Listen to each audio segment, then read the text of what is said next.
After years of feeling stuck in the worst shape of my life, I made a promise to myself that something's gotta change before I turn 35 this year. So today, I'll be sharing my 6-week transformation journey as someone who had never worked out in a gym before. I'll talk about the workouts, nutrition, the results, and hopefully this will inspire anyone who wants to start working out, even in their 30s.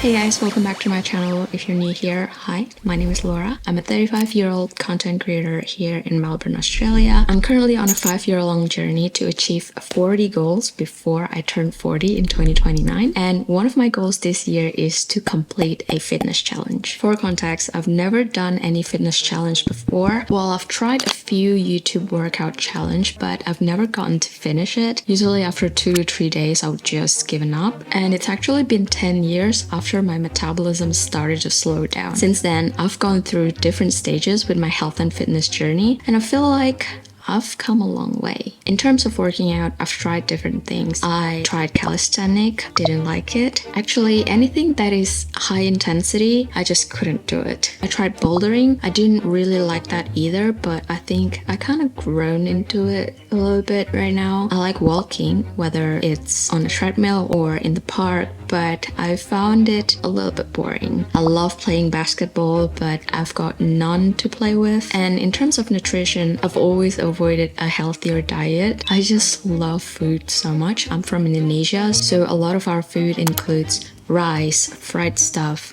oil, sambal, curries, and yeah, I just couldn't part ways with them. So what I did was to do intermittent fasting instead, and that has been working quite well for me. I've done it for 5 to 6 years already, but I was never really consistent with it either. So overall, I didn't take things seriously and I was only focusing at the number on the scale. It was last year that I finally made it my mission to start exercising regularly after watching the Netflix series called Live to 100. If you haven't watched it, go watch it. It's really interesting, and to me, it's quite an eye-opening to some extent. I wasn't aiming to live to 100 per se, but what moved me was the fact that people who live to 100, all of them have some sort of physical activity that they do regularly on a daily basis. And there I was, watching it from my couch as a 34-year-old, and my daily activity up until that time was only to sit in front of my computer and edit. So then I bit the bullet and joined ClassPass. If you're not familiar with ClassPass, this is basically an app that gives you entry to studios and gyms without the membership commitment. And if you did the math, the classes that are on ClassPass is definitely cheaper if you were a member anyway. So it's definitely a no-brainer for me to join ClassPass. From there, I tried a bunch more exercises just to find what sticks with me. And in the end, I seem to enjoy Legree and Pilates the most. But not gonna lie, even with the perks of ClassPass, it is still expensive to go on these classes. So I couldn't go more often than once or twice a week. I did that for almost a year, and even though I feel much stronger, but physically I didn't feel any changes in my body. Now, I wouldn't say that I was overweight, but I think I'm what people could call a skinny fat. So from the outside, I look fine, but on the inside, I'm actually very, very bloated all the time, and I was never happy with how my body looked.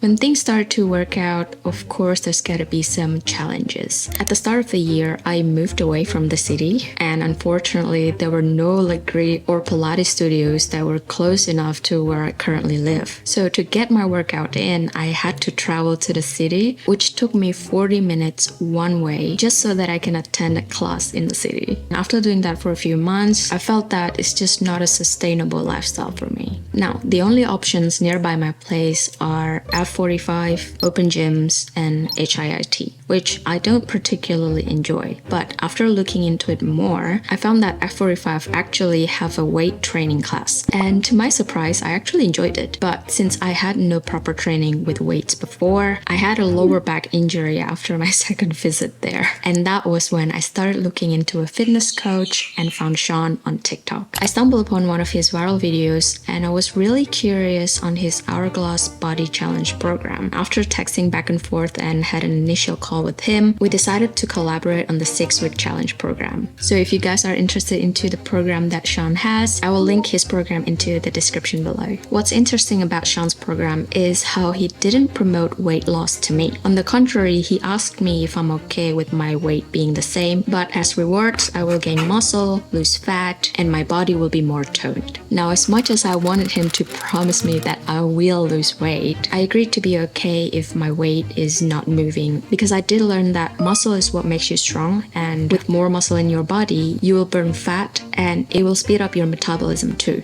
After that, he asked me what my goal was going into his program, and I said that my goal was more about easing myself into working out more regularly so that I can still be active in the next 10 to 15 years. And if I could really achieve that hourglass body that he promoted, then that would be a bonus. In terms of my body goals preferences, I would love to have that 11 line on the side of the abs, and also a smaller waist, toned arms, lifted butt.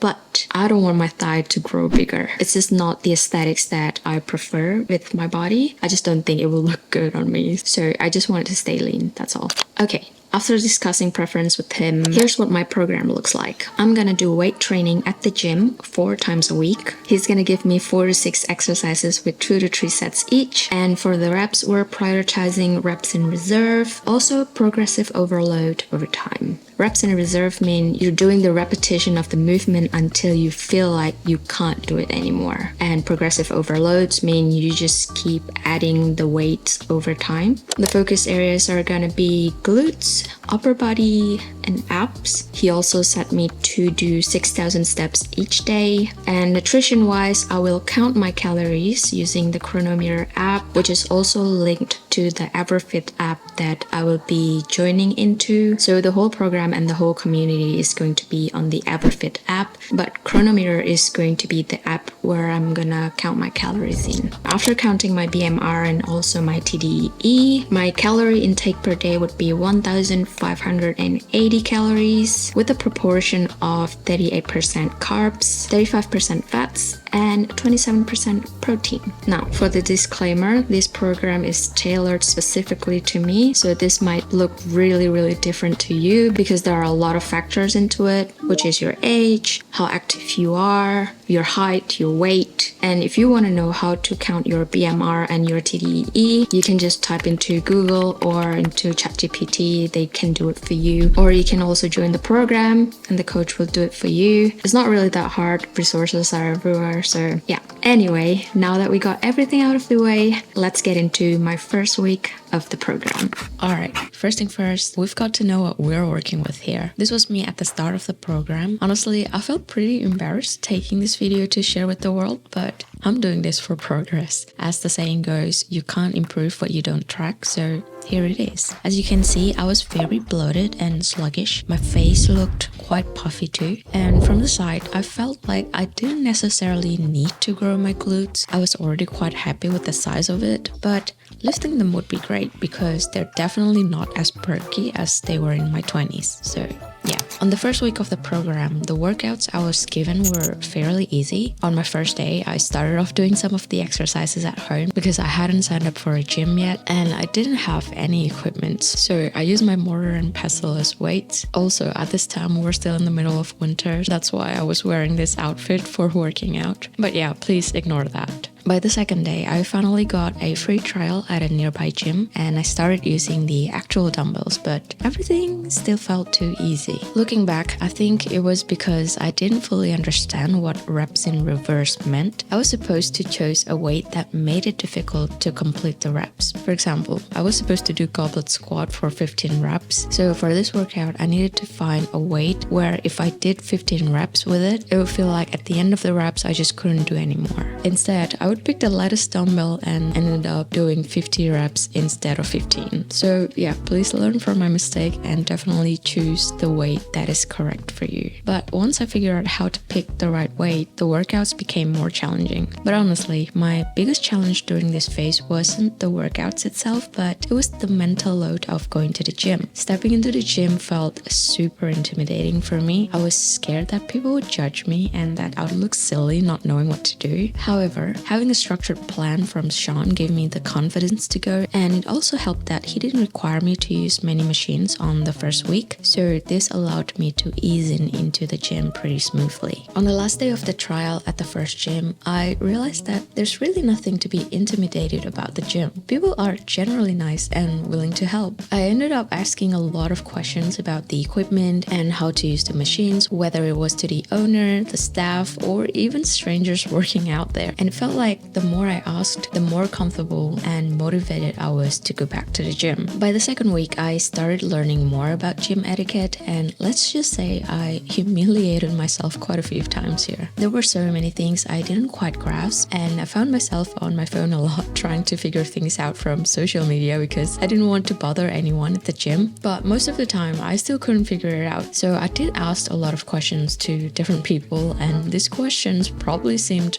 obvious to them. And sometimes after hearing the answers, I was like, oh my god, that was such a common sense. I'm so sorry. But they were like, don't be sorry. It was okay. You're alright. So yeah, there was a lot of learning this week. Nutrition-wise, the first 2 weeks were overwhelmingly hard for me. Although I chose to count calories, I had never done it before, and it was honestly pretty stressful. I became quite a nutrition freak, and reading labels has become second nature to me now. Thankfully, the Chronometer app makes it easier for me to log in my calories as well. A lot of the food and ingredients from Australian grocery stores are already listed on this app, so I can usually find what I need. However, since I'm Asian and I love cooking and eating Asian food at home, many of the ingredients I use weren't listed, so I had to manually input them. This whole calorie counting process definitely made my grocery trips longer and my cooking time much slower. Not only did I have to find high protein recipes that I liked, but I also had to find healthier swaps for certain ingredients, buy everything, cook it, and then log it into the app.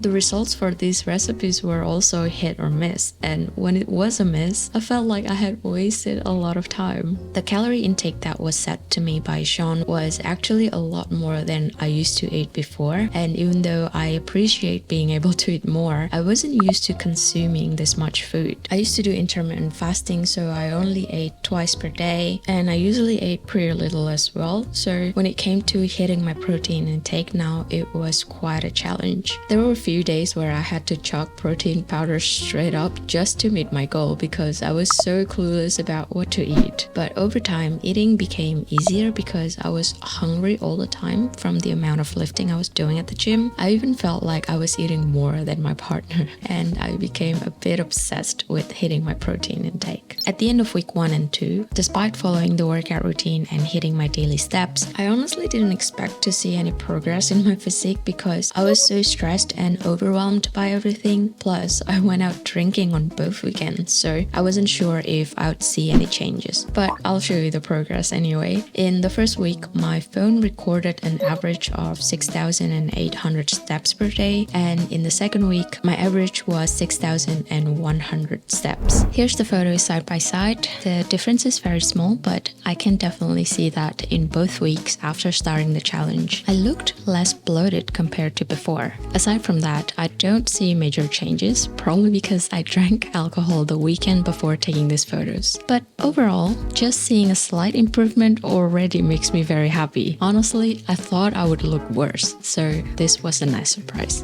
By the third week, I was already feeling comfortable going to the gym. I was getting familiar with the equipment, and the workouts that Sean gave me had become more suited to my strength. I love challenging workouts, so I started enjoying the gym even more. At this point, I was trying to focus a lot on my form since the workouts were getting more intense, but that caused me to spend a big chunk of my time on my phone before, during, and after my sets. I was watching Sean's exercise video guide to make sure I was doing everything correctly. But even with all that, sometimes I still didn't feel like I was working the right muscles. Now, I know Sean can help me with my form, but that requires me to record the workout, submit it to him, and then wait for his feedback, so I couldn't get a real-time correction questions during my gym sessions. Most of the time, I just did my best interpretation of the workout videos he sent and hoped I was doing it correctly. After the session, I'd gather my workout videos, add it to the form check forms for Sean to respond, and then correct it on my next gym session if there's any.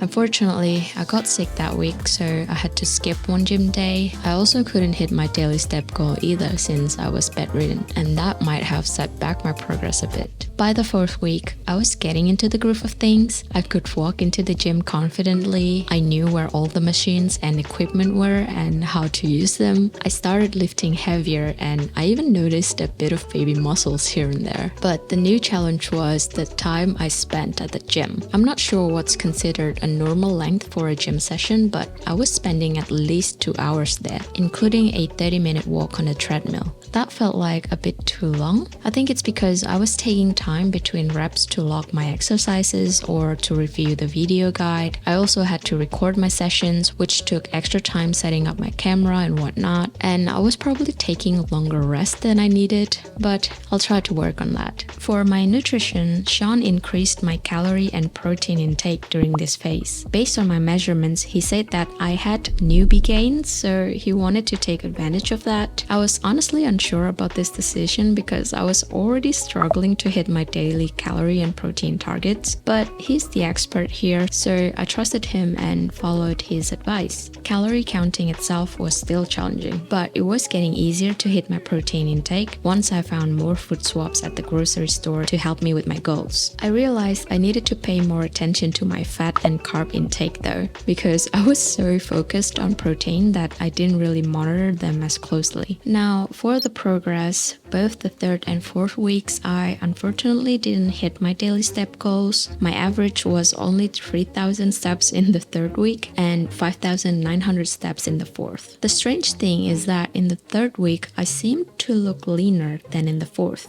I suspect this might be because I was in my follicular phase when I took the 3rd week photos, so any water retention, bloating, and puffiness from my period had subsided. By the 4th week, I was in the early luteal phase, which might explain the bloating in those photos. So yeah, for girls, period is definitely affecting our body a lot, so just pay a bit more attention a week before you're getting your period because that's when you're probably gonna be the most bloated. Don't feel bad or sad or depressed thinking that you're not making any progress, because trust me, after you finish your period, you'll feel and look better.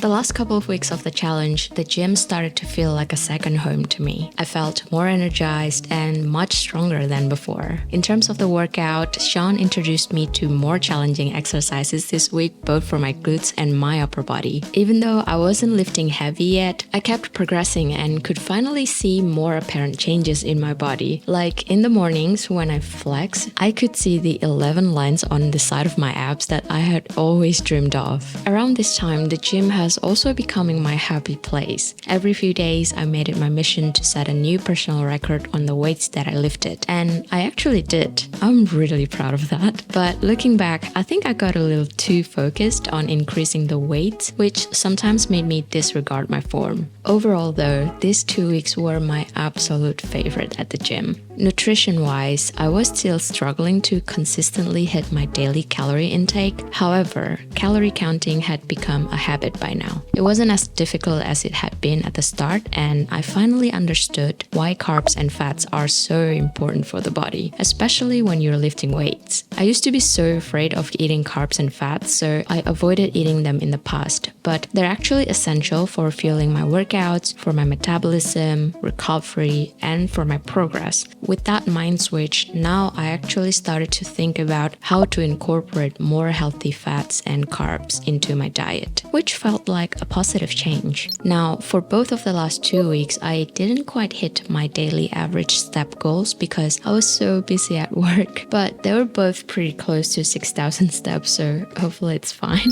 And here's my final progress photo comparison for both week 5 and week 6. As you can see, on week 6, the lines on my abs were actually visible without having the need to flex it, and I looked leaner overall. I was honestly surprised when I rewatched the progress video because I didn't think I would look this different. But yeah, this is an absolutely amazing progress. Now, if we compare the before photo to week 6, from the front, the biggest difference is definitely around my stomach area. The muscle looked more defined here. And if you look at my face, I think I've also lost a bit of fat there.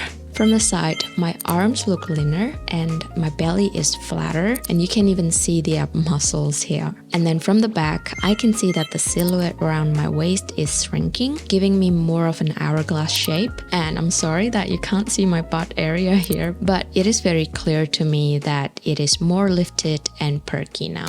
The past 6 weeks has been a huge learning curve for me. I'll admit, I probably could have done better, but I took on this challenge during a very busy period in my life, so I'm still proud of how far I've come. In the end, I achieved exactly what I set out to do. My goal was to ease myself into working out regularly, and not only did I accomplish that, I also saw a great physical results. Plus, now I have a much better understanding about nutrition. I'm definitely more conscious about what I eat, and this knowledge are actually priceless. I can confidently say that having a personal trainer is something that I can recommend to anyone. A good trainer is a fantastic investment, whether it's face-to-face or online. And if I hadn't done this challenge with Sean's help, I think I'd still be scared of the gym and still as clueless as ever. Now, having a coach means you've got someone to hold you accountable, and that really works well with me because I felt the pressure to keep going, knowing that someone was not only watching over me but also supporting me. And the great thing about doing this online is that it forces you to track everything in the app so that the coach can analyze your progress. It does take more effort to track, but I promise you it's worth it. It takes time to get used to it, but after a certain period of time, once you get it into your habit, when you look back on it, you'll be so happy that you have all the data to see how far you've come. In this case, we're using the EverFit app, and I think this app is really great because we have everything on this app, from the nutrition, the chat with the coach, the community, the forums, all the workouts, the photos, your steps and your measurement. It's all in there. So you get everything all in one place, and it's easy to track everything. Another benefit of having online coach is the community, because with in-person training, it's just you and the coach. There's no one else in there. But online, there's a whole group of people doing the same program as you. So naturally, they become your accountability buddies, and it feels like you're in the movement. You're a part of something bigger. I honestly feel like the girls in the group are very helpful and very supportive. In the form check forums, everyone can see everyone's progress. So whenever I see someone's lifting very heavy and then they ask, do I do this correctly? I would be like, damn girl, you're like lifting so heavy. Good on you. That really gives me a lot of motivation as well. And whenever someone shares their wins, it makes me very happy for them too. So yeah, the community is what actually makes this great. Another thing I love about this program is how it catered to my lifestyle, focus on long-term progress, and since it's very female-centric, Sean actually built the program also around our cycle. So every end of the week, he would always ask how I feel about the program within the week, what are my wins, my losses, and what I would do to make next week better. And he would adjust the program for the week after based on how I was feeling at the end of the week. Another thing I appreciated was there were no strict restrictions. Sean never made me feel guilty for drinking on the weekends. Instead, he always reminded me that this is a marathon and not a sprint. And that this is exactly why we're working out, so that we can enjoy life more. It's not like he encouraged me to keep drinking every weekend, but he's more emphasizing on being mindful with what you're putting into your body, enjoying the process, and continue in making progress. That perspective alone has made such a big difference for me. With all that said, I'm happy to finally tick off my first goal out of the 40 that I wanted to achieve by August 2029. I'm definitely gonna keep progressing, and of course, if you're interested in Sean's program, the link is down below. Thank you so much for watching. I'll see you on my next one.